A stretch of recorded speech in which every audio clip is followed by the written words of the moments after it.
3, 2, 1, Why you do that? and we're live. Why Hey, do you do that? hey, Cristi Stoia. Welcome Hey. to Talk Club. How you doing? I'm all good. You have to explain to me why you did that thing with the clap and the 1, 2, 3. Well, because I have to sync the audio with the video later on, Oh, okay. and I need like a very sharp sound. Yeah. To, To find it on the Yeah. graph shit. Yeah. Yeah. Got it. last time was a pain in the ass to do that Why though? because I didn't really have like I had the countdown, but I didn't have a sound that was like very high on all three audio tracks. Oh, he's recording on 3 channels? Well, there's 2 for the mics, and there's one from the camera. Oh, I get it. Yeah. Nice.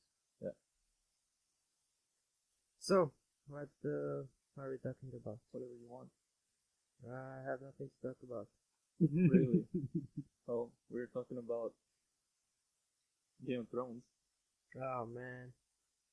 Nobody's talking about Game of Thrones these days. No, everybody's talking about Game of Thrones, but it was expected that the last episodes were going to be surprising, but in my opinion, they're also kind of crap. So, yeah. Well, unexpected. I don't know how much unexpected. Just rushed. It they could have made like 3 seasons out of this season, and it would have been okay. But I don't know why they did it, because people were going to keep watching it, and I don't know how much money they make off Game of Thrones, because it's an HBO production, and I think they don't have commercials and shit, and the revenues are only from subscribers Merchandise. and merchandise, yeah. But I don't know why I still think they had the chance to make more money out of them. They could have drawn them off for 2 more seasons and make it more feel less rushed, like the rest of the show was. Because the rest of the show up until season 6 or 7, even a bit of 7, the show was really good. I mean, I enjoyed it a lot, and I also read the books, so I didn't find it like the things that were not like in the books. I didn't find them disturbing or anything. So I don't know why they choose to do this, but I think that's the only ending we're gonna get to Game of Thrones. I don't think George R. Martin is interested to finish the book. I think it's because they butchered the show. No, I don't think that. He doesn't give a fuck about that. It's good for him, the fact that they butchered the show. More people would wanna read Yeah. But I think he's already, I don't know how old is he, like 75, 76. Also has a lot of money from this. Also has a lot of money, and I just don't see him. He does a lot of other projects, a lot of other shit. If he was interested to finish this, he would have focused on this. I think we're gonna get another book. We're gonna get to Winds of Winter, but we're probably not gonna get to Dream of Spring, so we'll never know how the story ends from Martin's perspective. So I think this is the only ending of Game of Thrones that we're gonna get. Well, even if he doesn't write another book, he's probably gonna put it out there like how he would have done it.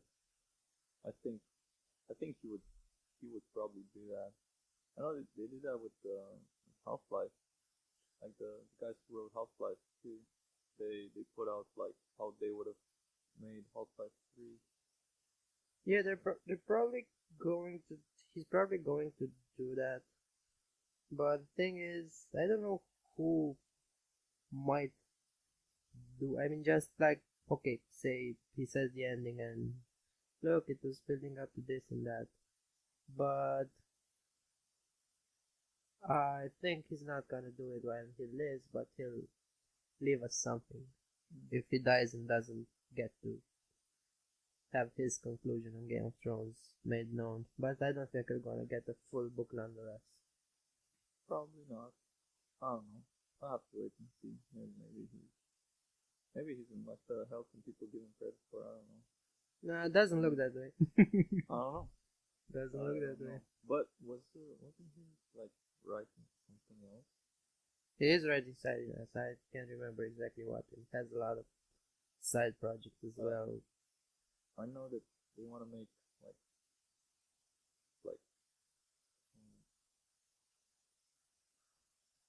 um, are they prequels that they want to make? Oh yeah, they want to make some prequels on Game of They want to make. Thrones. They said that they had 4 options to make prequels, but they only decided on one of them. I And don't then know they that. said that they wanted to make all 4. I don't know. I don't know. That's weird. But it would be awesome. I mean, there's a lot of great content in the well, world. there's a lot of Westeros. history. Yeah. There's a lot of history, but if they do it like this, I don't know. I don't know. With TV shows, prequels or spin-offs don't do as well as the original stuff. Usually, it's not a rule, but usually they don't do as well, and especially when they don't have much of the original cast. Do you have any example of a spin-off or sequel that did better than the original? I was thinking about it and nothing comes to mind. I don't know. I didn't really follow that many shows that also got a chance to get it. Not necessarily TV shows, but movies, whatever, books. Well, with movies, they get more money. With movies, for sure, a lot of sequels or prequels, they get money. They get money, but that doesn't mean that they're good. No, it doesn't. But I'm not sure if they're doing this to make like good shows. I think they're riding on a fan base. Honestly, I think they just want to make as much money as possible. I mean, they didn't have to do the Harry Potter spin-off stuff, but they did. That was kind of cool. Not at Harry Potter level, but it wasn't. Uh, I enjoyed it. Again, it's if you can't make something at least as good or better, you kind of doing it for the money. Yeah, I have no problem with doing it for the money, because I mean, you can't make money out of a shit product. I mean, you could make money, but then you get everyone involved in it will have like bad rap and stuff like that. I mean, there are some directors and producers and actors who are okay to play in shit movies, but basically, when, let's say, when they did the Ghostbusters spin-off, by looking at the cast, you probably know that, okay, these types of actor, okay, they usually work on shit things. This director, yeah, he usually is okay with doing subpar movies. But, I don't know, I think if they try to do something good, but they don't succeed, and they end up with something that's barely okay, I think that's good enough. I mean, I give them credit for trying. Like I give them credit for trying on Star Wars. With the new one? Yeah. And they're entertaining movies. I actually like the standalone movies more than the series itself. But let's see, this Christmas, what they managed to do. That's gonna be pretty interesting. I know a lot of people are kind of pissed off, but like there are so many fans who say that they're done with something, and then when it comes back, they're like, "Ooh, more of this." So I'm really curious what they're gonna do with that thing, because that's another thing, man. Like the guys who are writing Game of Thrones, they were promised a Star Wars franchise. Like, Oh yeah. yeah, I'm really curious. Like what? I don't know. Do we know what, or something new in the Star Wars universe?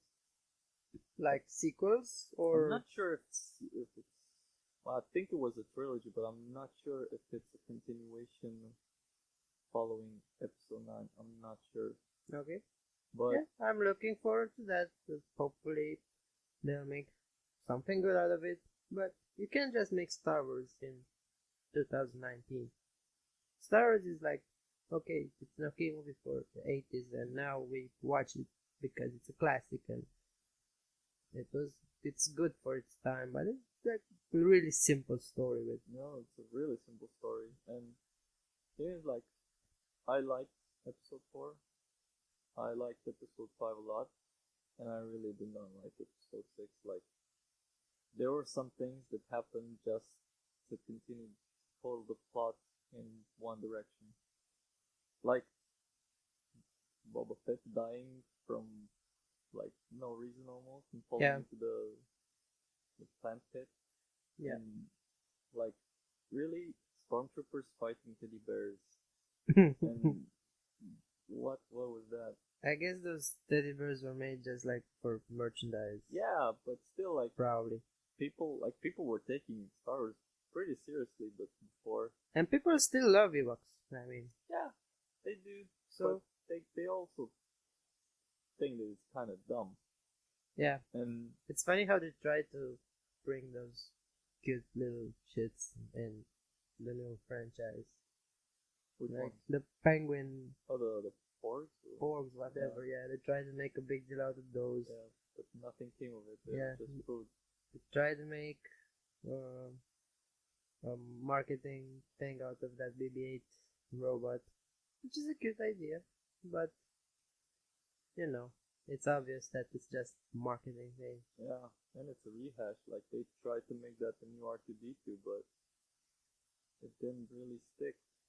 Yeah, R2D2 and 3CPO were right retarded even for Star Wars, but they kind of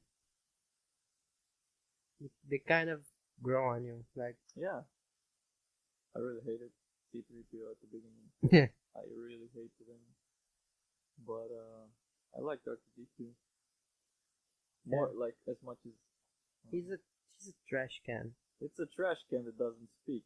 Yeah. But it actually did quite a lot of important stuff. Well, yeah, it did. For the story, which is very weird. But what I really like is that they had those droids in all of them, and it makes sense to have characters like that in a series like this. And yeah, I'm not really sure what they're actually planning to do with this franchise, because when Disney bought it, they bought the franchise. They said, didn't they say that the Old Republic part of the story is no longer canon? I don't know. It's like that the expanded universe had some amazing stories. I think you played KOTOR, right? I did. And But wasn't that made specifically? I mean, I don't think it was a book before or something. It was made it specifically for the wasn't. game. Yeah, it was 100% made for the game, but those stories were really, really good. Yeah. They were really, really good, and I think a lot of people expected them to like get involved in the whole cinematic universe, and when that didn't go through, a lot of people were pissed off. I don't think it's like too late to have something like that, even though they said it's not canon. Yeah, I don't think it's ever too late. I mean, look at Batman. Batman was almost dead IP for such a long time after those old movies, like the one with Arnold Schwarzenegger as Yeah. Mr. Freeze. That movie was horrible. That Yeah. movie was like that movie made Batman not cool. And the George Clooney one when he has nipples. That's the one Oh yeah, that's that's the the one. one. Okay. with bat nipples and bat butt and Yeah. bat ass. Yeah, that's the one. And after that, they made another one that was also pretty bad. And then What one was that? Who was Batman in that? what was Val Kilmer? Yeah. That That was one. pretty bad as well. And then it took Christopher Nolan to resurrect Batman in live action.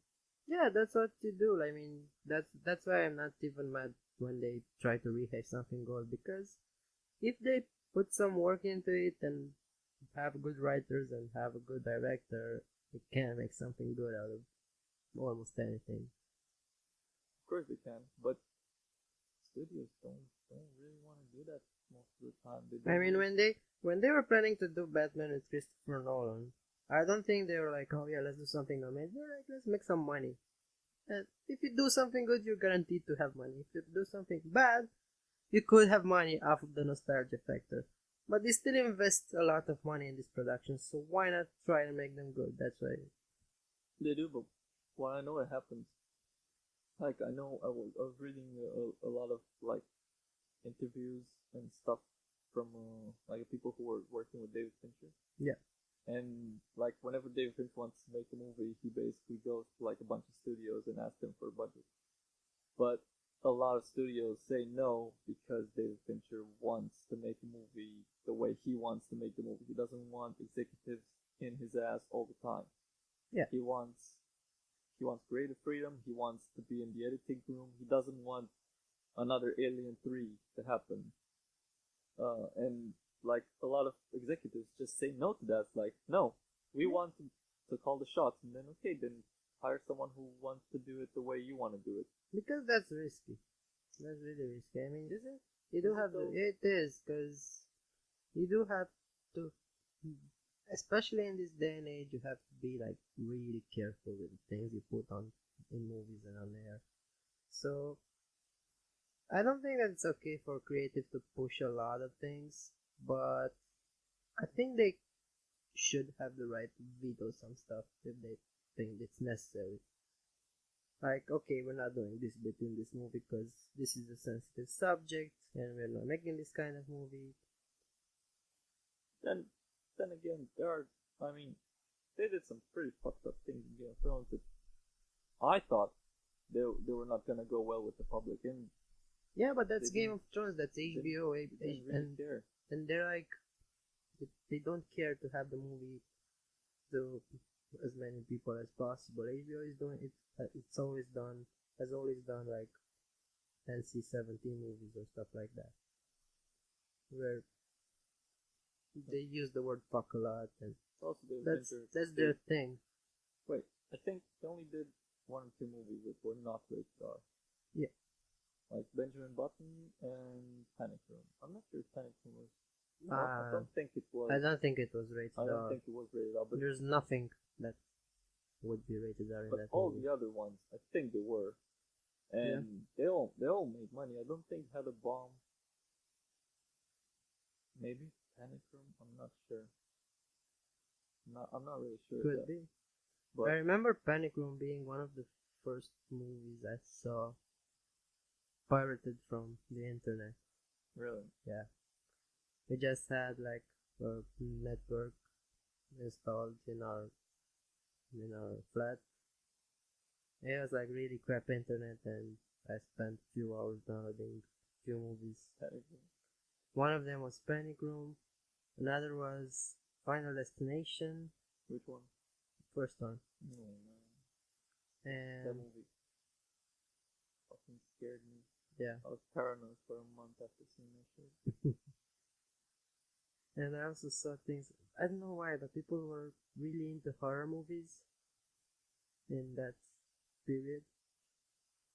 I don't really remember anything but horror movies that I watched in that period.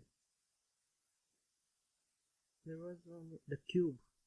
Oh, I know Did you that. see The Cube? Yeah, I did. Good movie. I think this was around the same time because I also remember a time where everybody was watching horror movies. They were watching like really like there was no story in those movies, man. No. There was no story, just a bunch of gore and a bunch of characters being shot the fuck up. Like I watched The Omen, part 2. Hmm. My neighbors, and we like they had a VCR, and there was this place in the mall, in like the first mall in Bucharest, Montana. They had a what was it called? It was called Hollywood something. Where do you rent movies? Yeah, I used to rent movies, Mm. and they had a bunch of VCR tapes, and there were a lot of old movies, and they just rented horror movies, Yeah. movie after horror movie after horror. And I was a kid, and that movie scared the shit out of me. Like, I don't know if I remember it like overly gory. I'm pretty sure that there's still a lot of gore in that movie, but it was just like, dude, they were creative with the gore in that movie. Yeah, and I don't think the other one is like the one with the possessions and shit. No, it's the one with um the Elfred Oh, where he's a kid. oh yeah, I remember that Yeah. movie. Yeah, don't remember much from it, but yeah. And it has like 3 parts, I think. Yeah, it has 3 parts, and then they made like I think they made a sequel, but with like a different cast or something like that, which is not really a follow up. They wanted it to be a follow up, but it's not really a follow up. Mhm.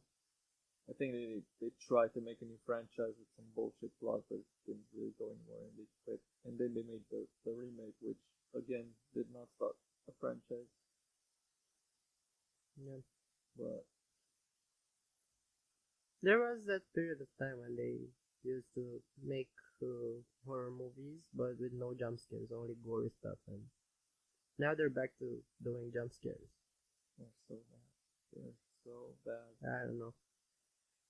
Yeah, I went to the cinema for Pet Cemetery because I like Stephen King a lot, and it's a good story, even though the original is pretty creepy. And they made the spin-off. The ending was good, was better than the original book because Stephen King said that he doesn't want that book published anymore, and he hates that book. Really. Yeah, he wrote that like on heavy drugs, and after he finished, he read it and said, "Oh fuck that! This is too dark," because it involves children. It involves children too. Yeah, but in a different way. Oh, Yeah, this one. Yeah, but the thing is, they could have made a very good movie out of it, but they had to put jump scares in it because it's a horror movie. And that just gives it a cheap horror movie vibe. And overall, the movie wasn't good, but the story could have been made like a really dark thriller with a bit of horror elements, but not like jump scares and stuff. And it would have been much better, but they went to the for the cheap horror. I don't know.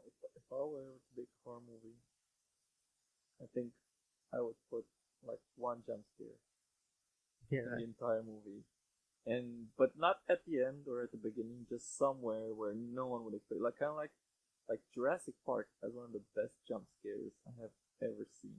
which one? Well, I think there's only one in the first one. When Doctor Sattler is in that bunker, and then she gets the power thing back online, and then she feels Sam Jackson's hand on her shoulder and turns around and it's torn off, and No. then the fucking raptor jumps from the cables and like that is a Yeah, jump scare. I don't remember that, but because I haven't watched Jurassic Park in a long, long time. I have no memory of that happening. So it's one of the most famous jump scares ever. Yeah. But like I saw, I think the last horror movie I saw by choice in the cinema was The Conjuring 2, and I liked that movie a lot. But I before I didn't see the first one before going to the theater to see Mhm. the second one, so I didn't really know what to expect. I know that everybody was buzzing for the first one, but seeing the second one, it was pretty interesting to see. Like it had jump scares, uh, and they were, I guess they were alright. Um, but just like the story was pretty interesting because that movie is not very gory at all, and it doesn't have as many crazy things that you would expect in a horror movie. It's pretty much a movie trying to tell a story with demons and ghosts and stuff. Yeah. The only scary movies that actually scare me are the ones with possessions. I don't believe in that crap, but they sometimes make it in a way that it's like really creepy and really, Like The Exorcist. yeah, stuff like that. Or the ones with the doll, the Annabelle stuff. Mm. Yeah. but I don't really watch horror movies. I went to Pet Cemetery because it was Stephen King, but Oh, that's about it. I'd watch horror movies if they weren't a gimmick. Yeah. But Someone told me about the horror movie that I should watch. I think you were there as well. Do you remember that? no, not really. Apparently, there's a newer horror movie that's supposed to be better than. What is it? It's the Babadook? Yeah, that one. Ah, I saw that one. Is it that good?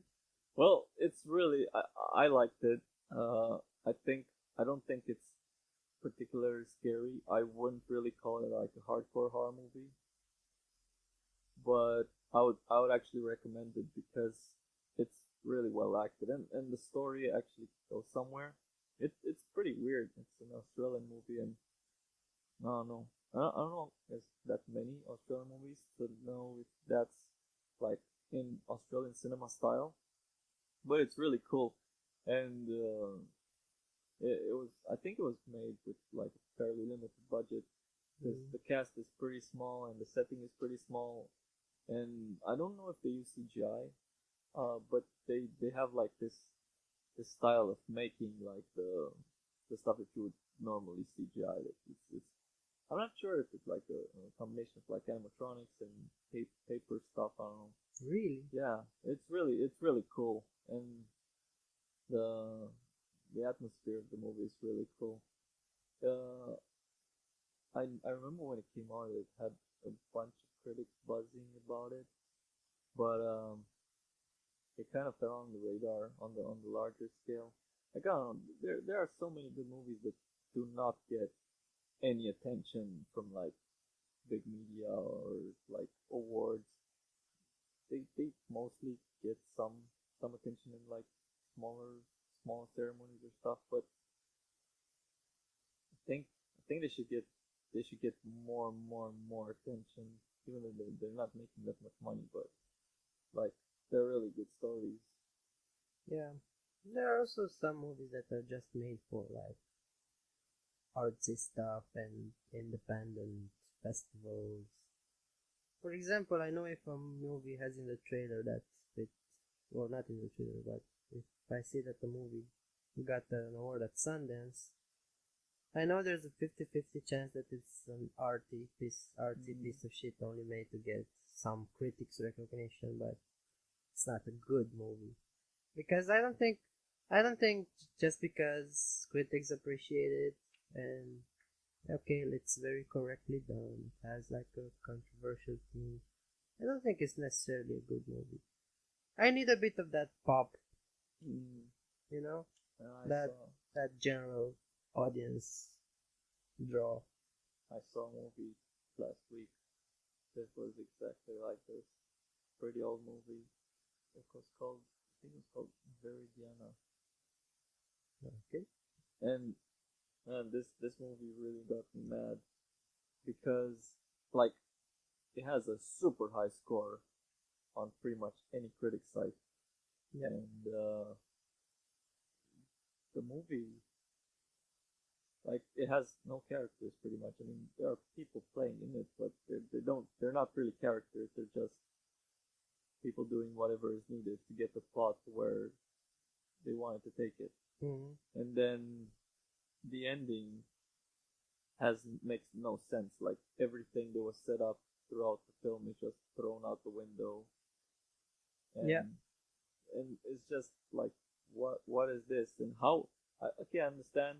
Like it was supposed to have some.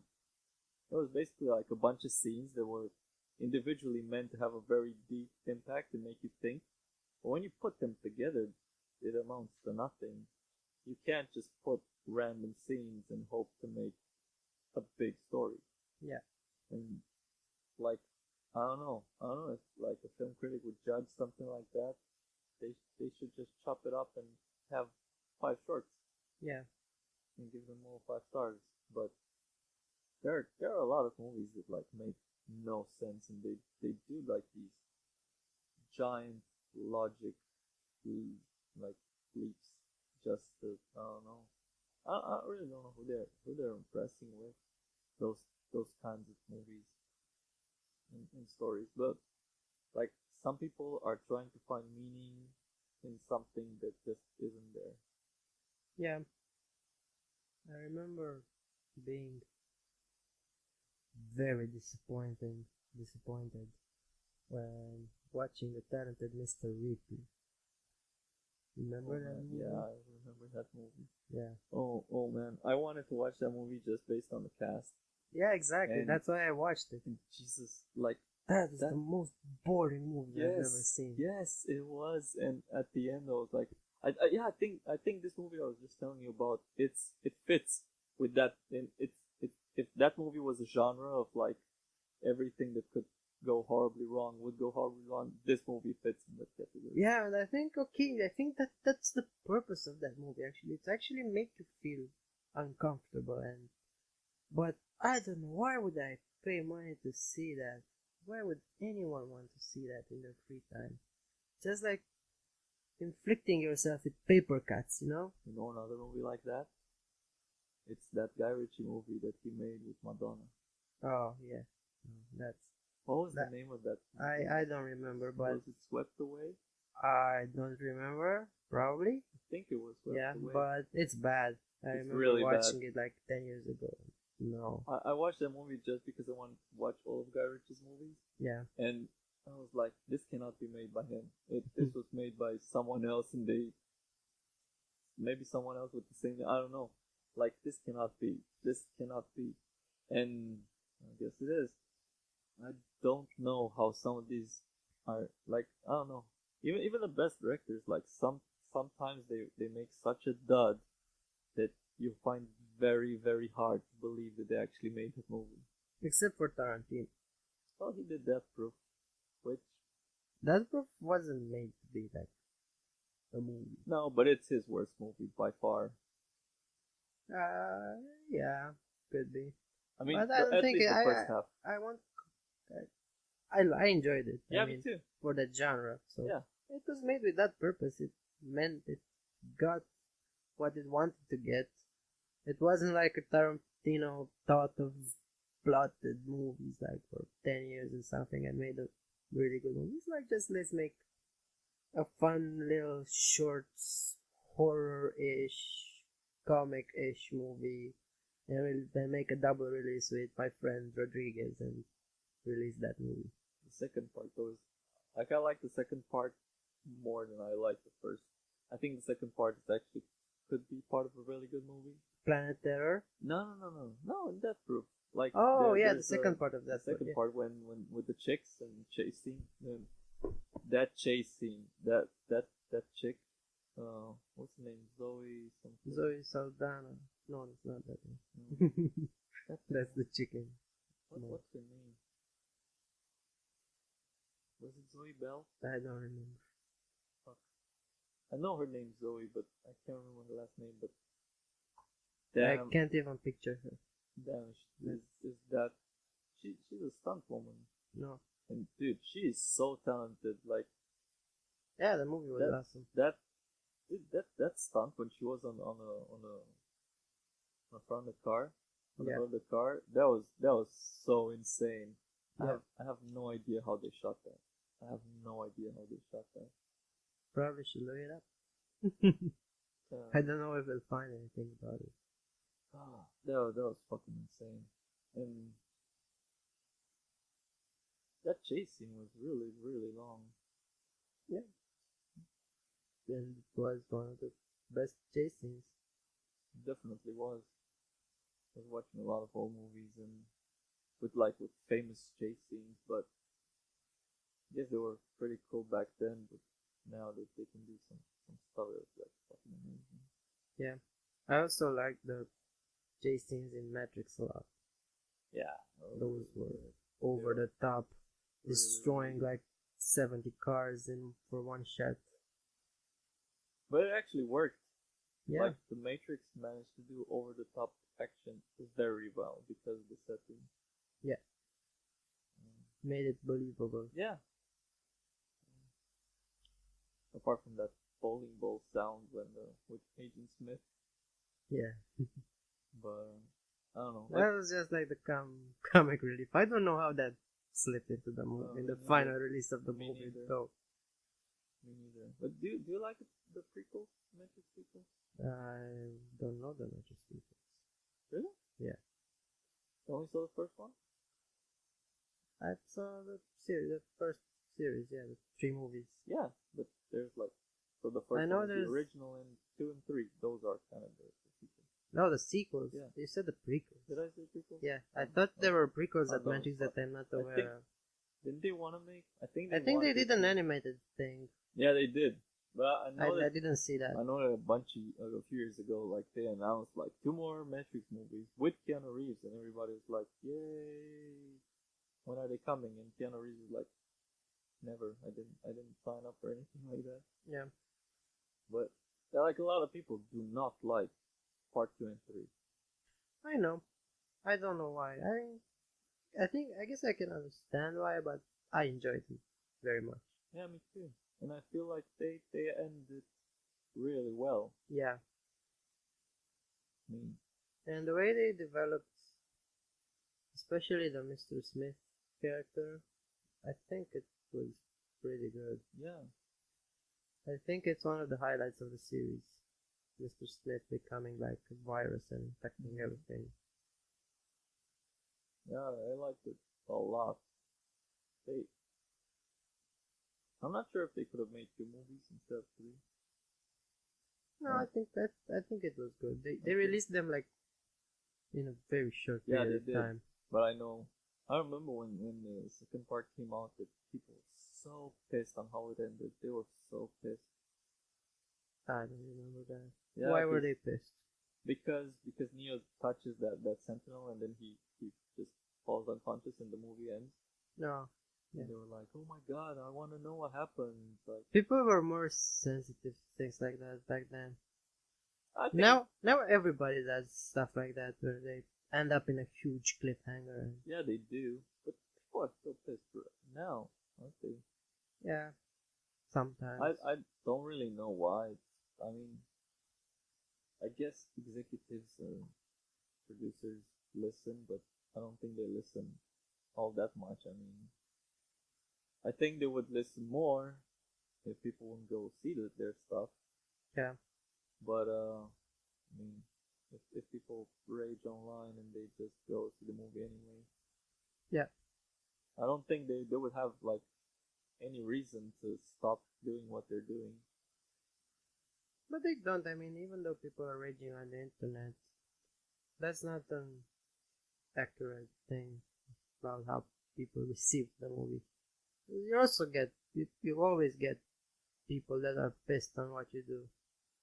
No matter how good it is. Yeah. You know, when you go to something that has, like, let's say you want to buy a product off the internet and you go to see the reviews.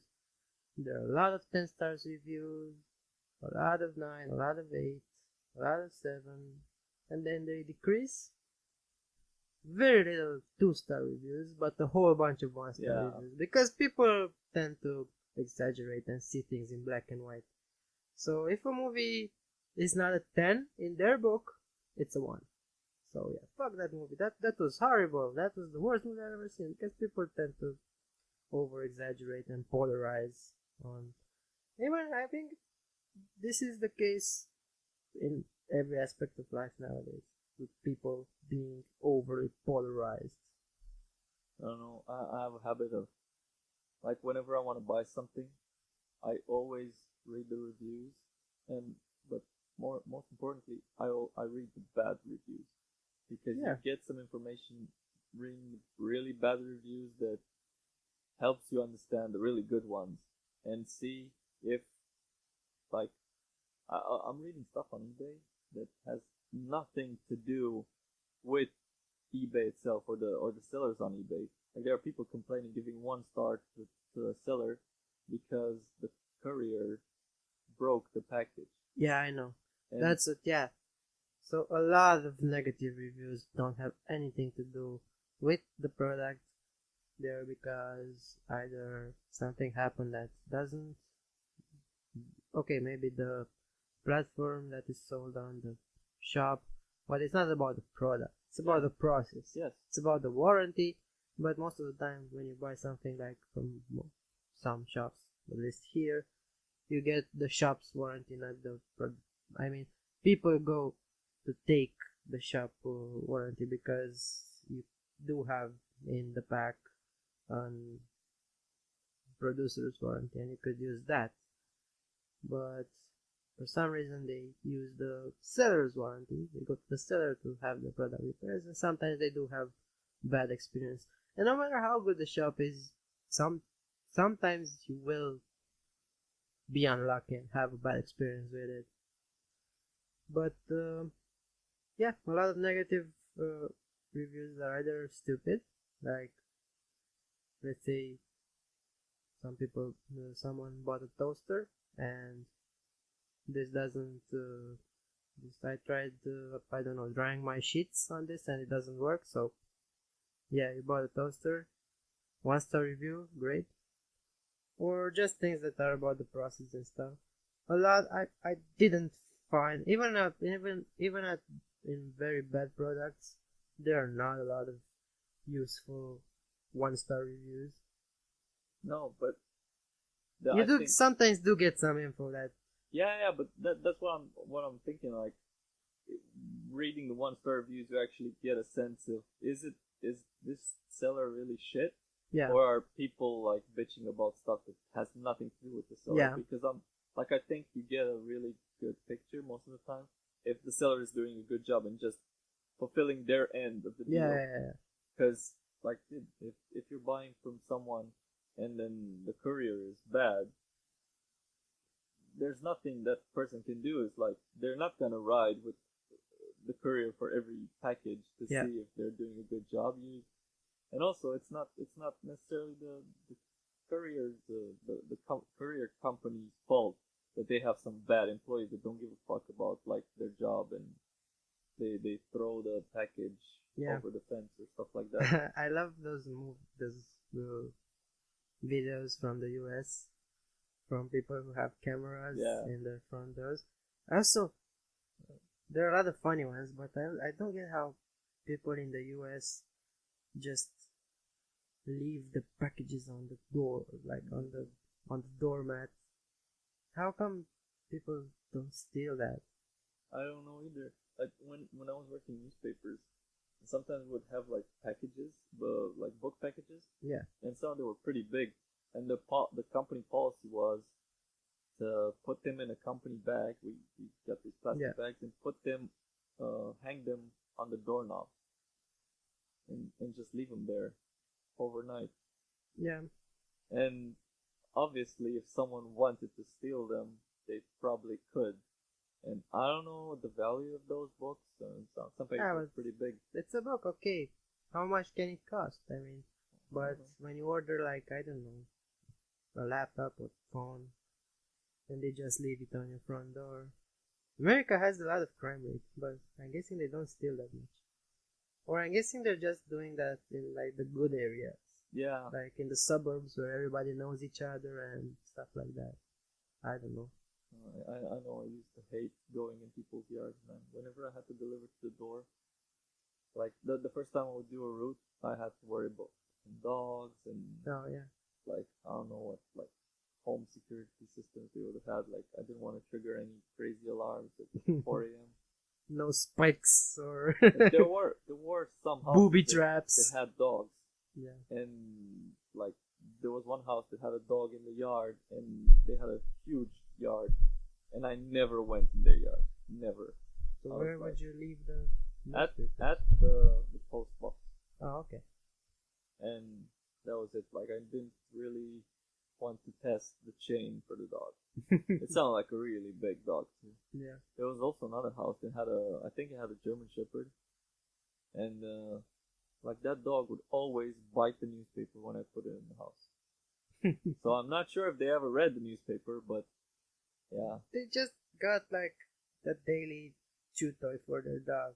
Yeah, that's mine. Pretty expensive chew toy though. Is it? Yeah, in Denmark. It's a newspaper. Yeah, it was. I think it was 22 krones. I don't know what that means in real money. Well, it's about 9 days, 10 days. Okay. Something like that. Yeah. That's expensive for a chew toy. Yeah, for a day. Yeah.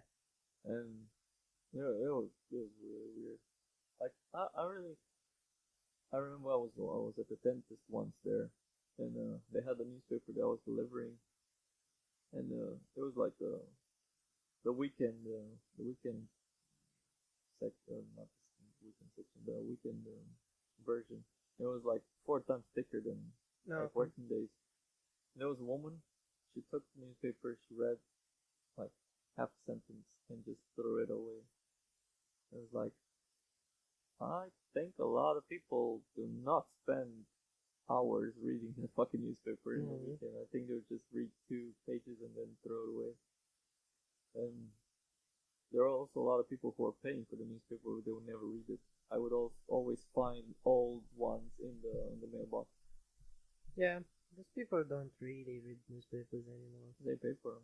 Yeah, they probably have like a subscription Yeah, they do. and just not cancel it because they don't really care. But Being so rich, they don't care about yeah, the thousands of crowns in Yeah. newspapers a month. but people don't really read newspapers anymore. They That- have the internet for that. Yeah, but companies still print them. They do. But I don't think they print them as much here anymore, right? Because I haven't seen that many newspaper stands anymore. we still have newspapers. Well, we still have them, but but not in every corner. yeah, people don't read newspapers. I can't remember when I last saw someone reading a newspaper here. I don't even know. Like I know you can get one in like the mall. Pretty sure there's like a newspaper stand there. Yeah. But there isn't one very close to my house anymore, except for the mall. People are still buying newspapers on Fridays to get the TV schedule.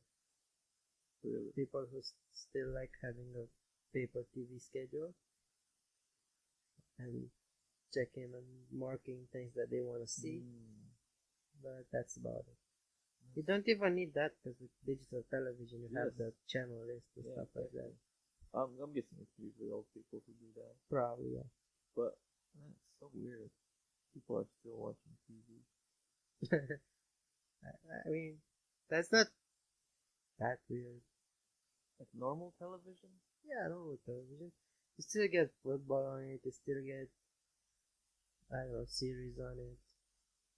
Well, yeah, but you still get Still get news. shitty commercials on it. Oh yeah. But now the news are online. So if people have smart TV, you can just watch it online with almost no ads, I guess. Now with YouTube having 2 ads that run one after each other. I don't know. I have ad blocker. Yeah, me too, but not on my phone. And You could. Yeah. You could get like an ad blocker for your phone. Yeah, but not through the app. Yeah. I probably should, but I was just too lazy to do that, set it up. But damn, like what is on TV right now that's not online? Well, considering that you could also go online and stream things that are on TV, like for example football and stuff like that, pretty much nothing. But I guess it's more for a lot of people that are not so technical. I guess it's more easy to go home and just take the remote and watch TV while browsing Facebook on their phone. Yeah, I guess that's what still is that appealing. People who are not really crazy with tech. That yeah, you can find everything that's on TV online, but it's not really centralized. It's not really easy to find. I mean, Yeah. it's out there if you know how to look for it, but if And you don't, do you know that feeling when you open Netflix and you can't find anything new to look at? no, No? no, Okay, I don't so have- all the time I open Netflix and I don't know what I want to see and I just keep browsing and nothing comes up. And once in a while, after I finish scrolling that and I finish scrolling Amazon Prime and I finish scrolling HBO Go, I put on the TV and I find something interesting. You know why? Hmm. Because I'm pretty sure there were a lot of other interesting things that I could have found on Netflix, but or HBO Go or whatever. But the TV made the decision for me. They said, okay, so this is on now. You either watch this or change channel or put it off. So, okay, it's on. I might as well watch it. It's pretty interesting. So, yeah, it you don't have to like think and decide. And sometimes there's a thing called decision fatigue, and it affects me a lot, man. When I'm at work, I have to take a lot of decisions. Like, and in a day where I have to take like huge, like 20 huge decisions, when I get home and Alexander is asking me, "What do you want to do, that or that?" and I'm like, "Can't decide. I don't know." Yeah, it's just you get tired of making decisions, and even the smallest decisions can like stress you out if you take too much big decisions in a period of time. So I'm guessing TV is good with that. So if you come home, you're tired and you don't want to decide on what to watch, just press the TV open, and there's a movie on Pro TV at 8 o'clock every day. So you just go on Pro TV and see the bad Schwarzenegger movie, or the bad Seagal movie, or the bad Nicolas Cage movie. Just stick with that, or just go a channel further and there's another movie which you can. It's okay. I'm not watching that, but let's see the next thing. Okay, this is it. I actually saw a lot of movies that I probably would have never saw on TV, but not at home. It was usually when I was in like holidays or stuff, and I was stuck in a place where there was nothing else to do. I didn't have a laptop back then, and pretty sure they didn't have Wi-Fi.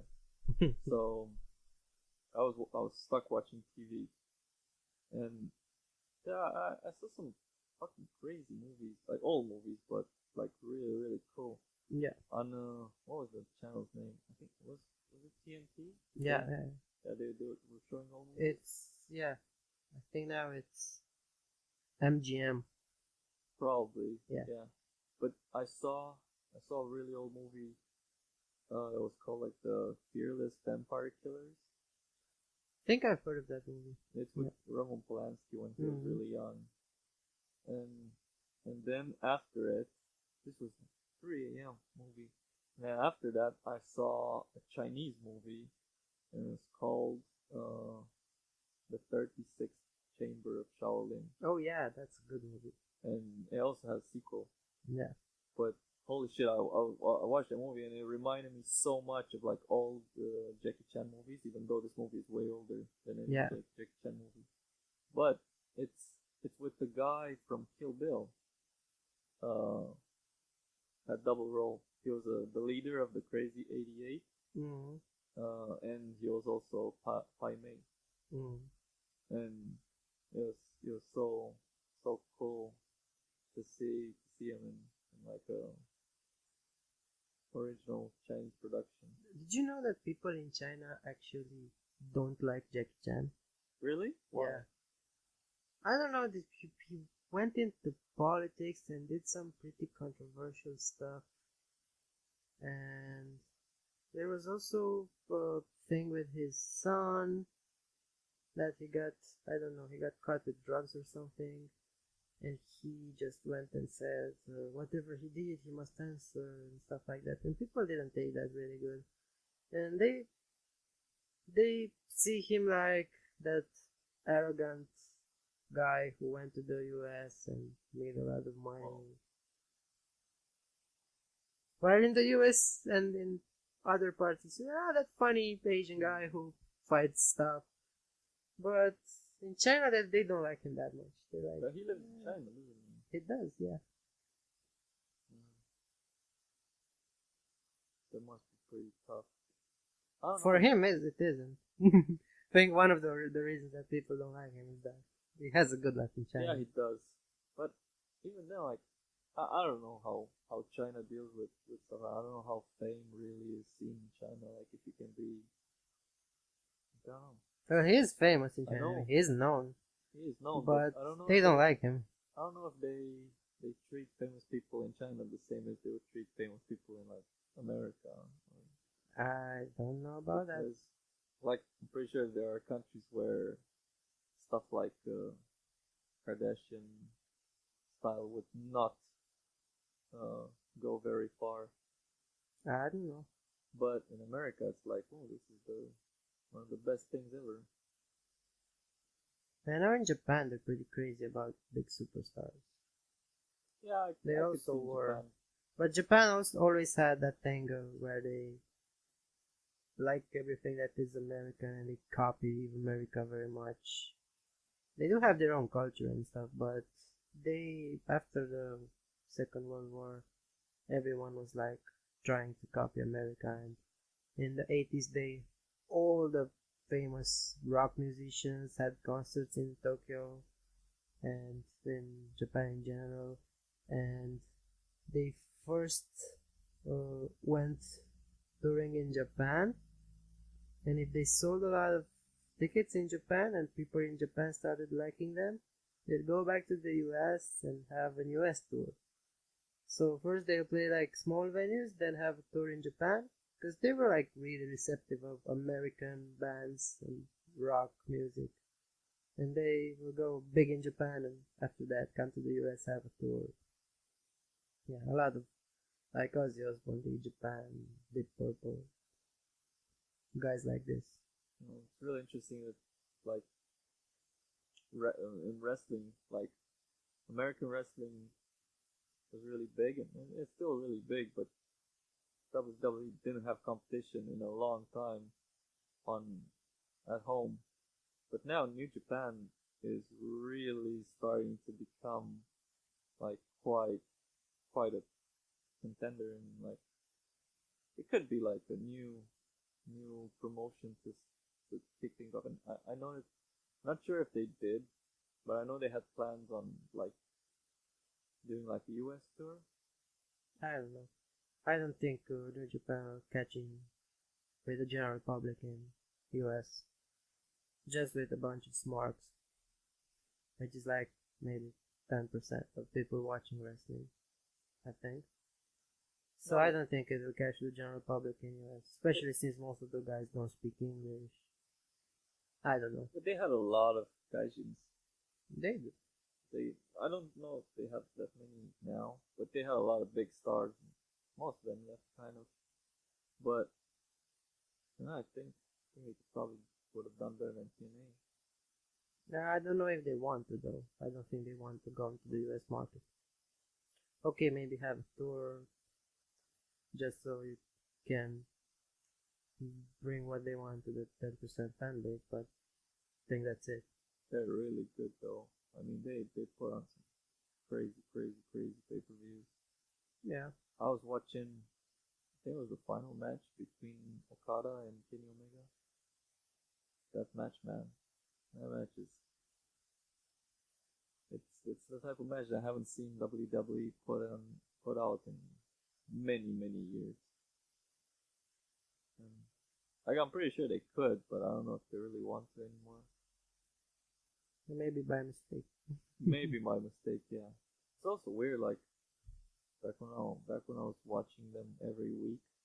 Like yeah, there were some matches on Raw or SmackDown that were like better than like most WrestleMania matches. And it's weird. Like I'm not sure why they made those matches then, but they're really not trying to do it anymore. I don't know. I haven't been watching Matt Weekly for a very long time.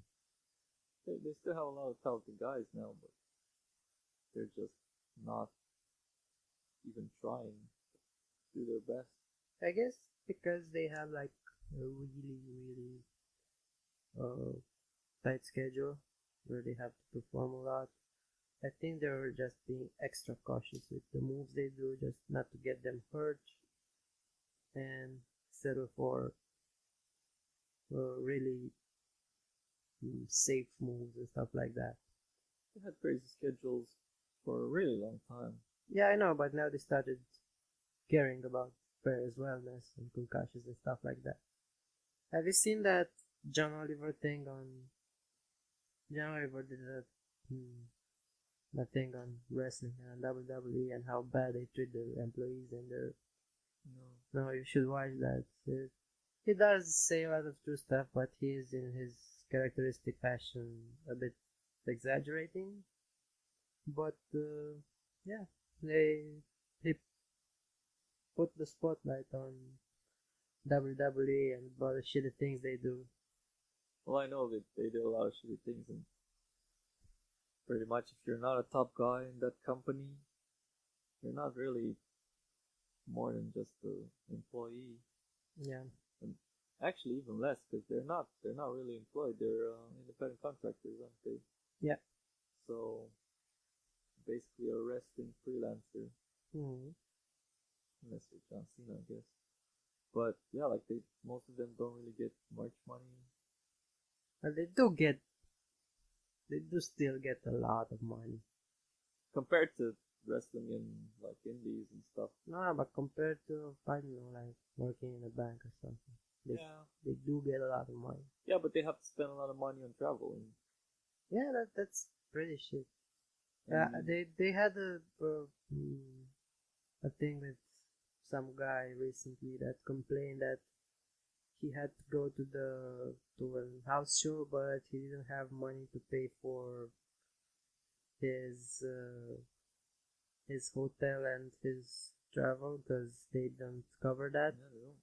But I think the thing ended up that he was like living a luxurious lifestyle and buying $1,000 sneakers and then complaining, you know.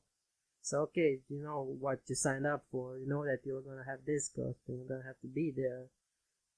You do get a good enough salary for you to cover those costs and still have a lot of money. But if you go spending every night like you're a big superstar when you're actually not, okay, it's not the company's fault. They had a bunch of characters like that, I guess. I mean, didn't Ric Flair used to do that kind of stuff also?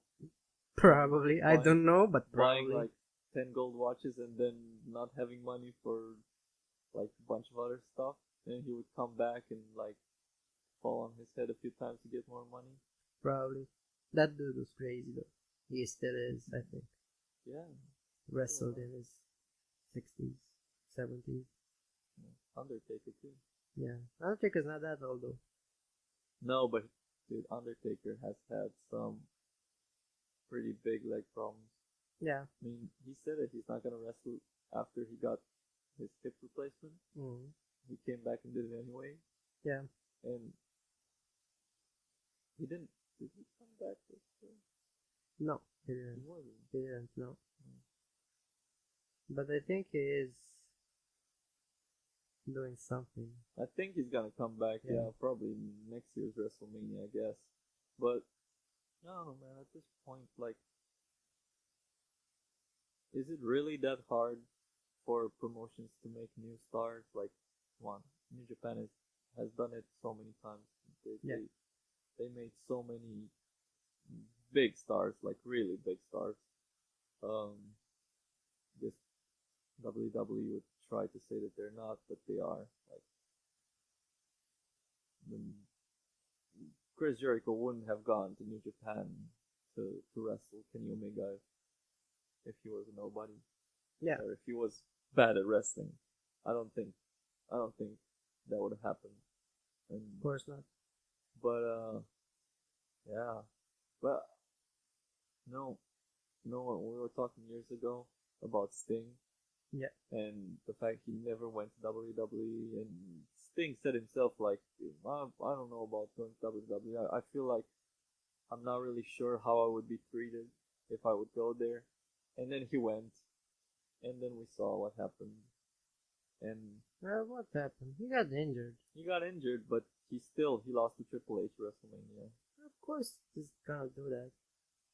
He was already old. He was at the end of his old, career. but they made that storyline to be the final nail in the coffin that WCW was not Yeah. as good as WWE.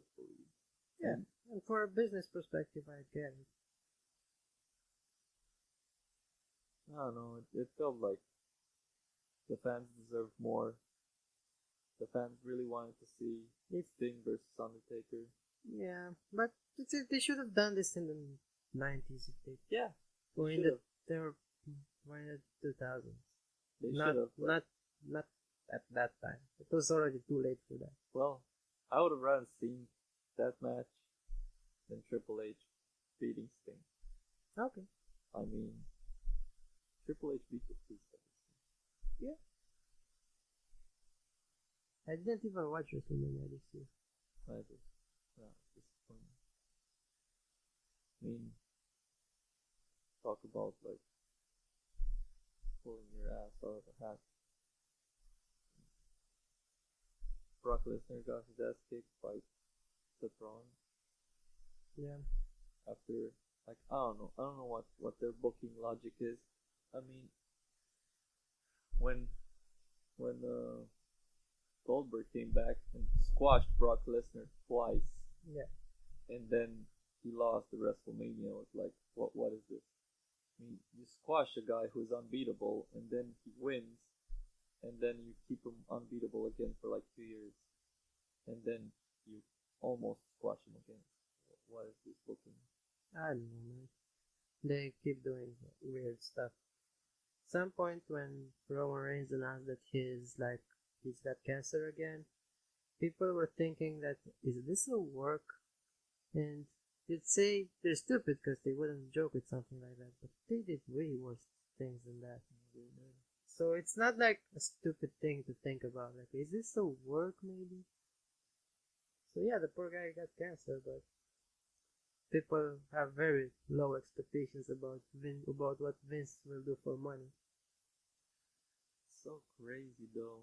Like, that guy, he has so much money, and yet it's not enough. That is never enough. He Like, like he tried to get his wife into politics.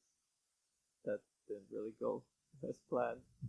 He tried to do the, what was it, baseball, or was No, it American football. football? Yeah, it's like crazy football yeah.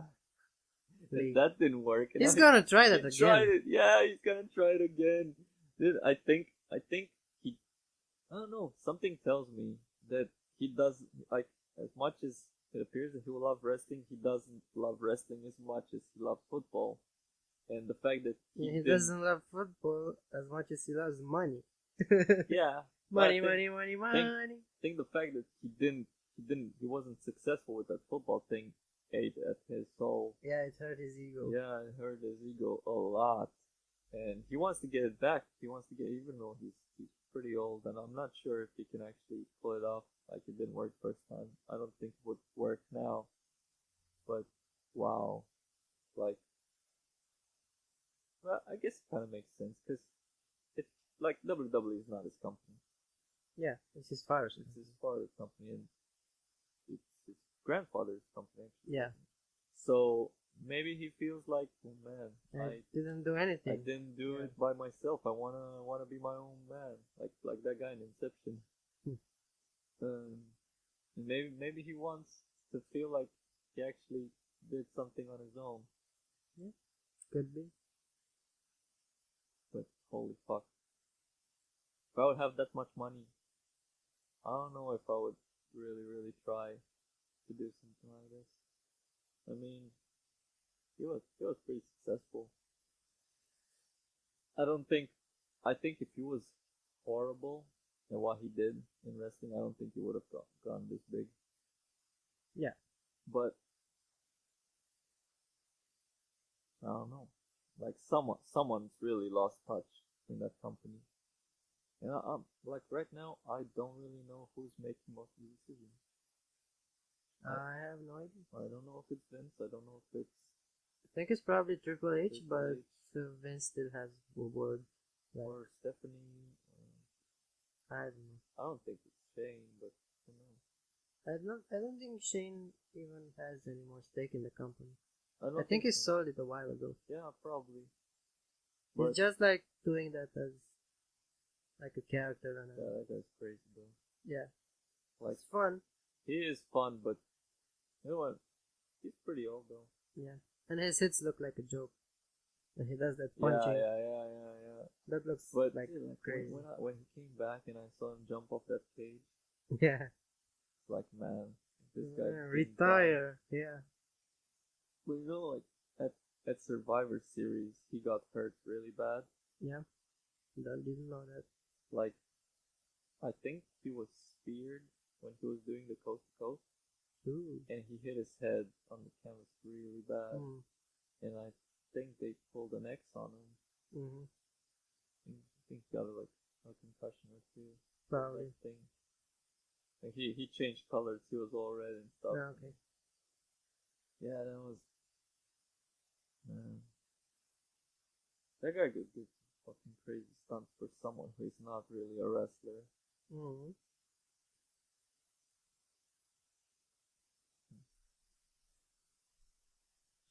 Should we take a cigarette break? Oh, we can wrap it up if you want. Yeah, let's wrap it up. Okay. Well, thanks for doing this, and looking forward to doing more of this. Yep. So, we'll see you guys next Bye time. bye. Bye.